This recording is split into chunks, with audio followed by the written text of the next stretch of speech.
When you have an interest in sharing an image online that is not an image you created, there are a couple of really important things to keep in mind.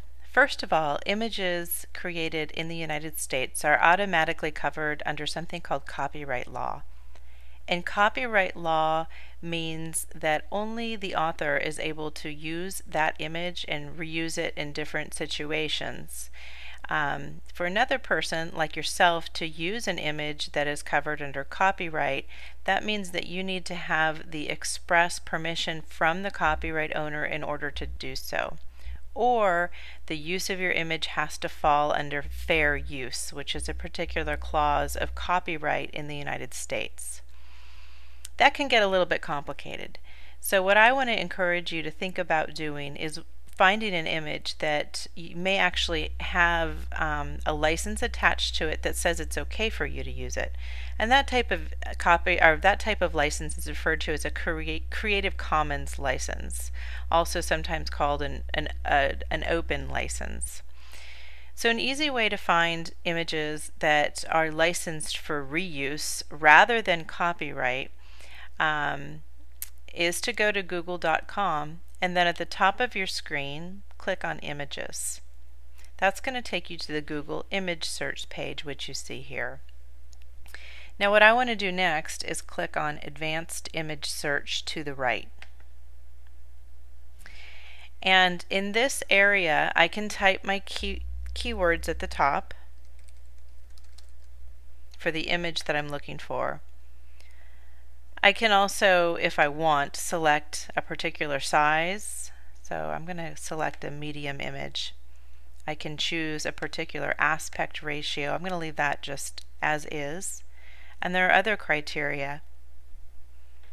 For example, if I'm looking specifically for a black and white image, I can select there. Now this is where we want to focus our attention. The area titled Need More Tools. There's a section here that's called Usage Rights, and it defaults to all images regardless of license labeling.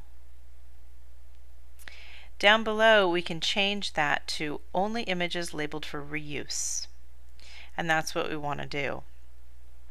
If I'm particularly looking for an image that I want to use for a commercial purpose, for example, if I'll be making money off the use of this image, I would have to select here.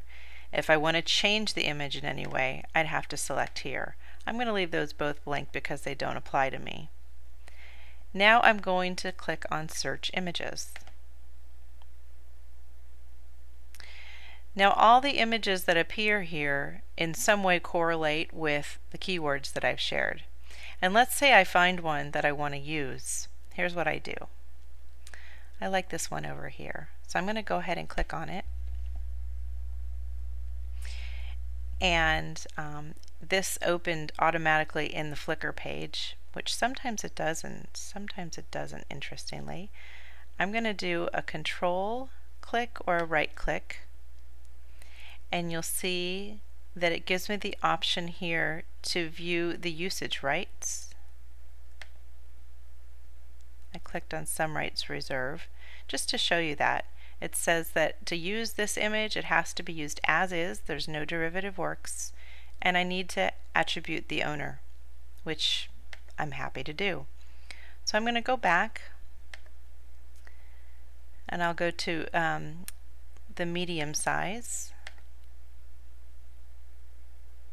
and take note of the author name up here, Sebastian Anthony.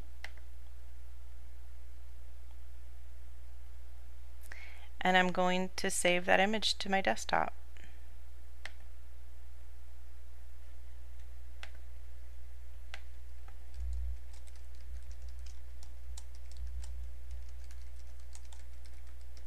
Notice I put the author's name right there in the title so that I will not forget who to attribute when I use that image.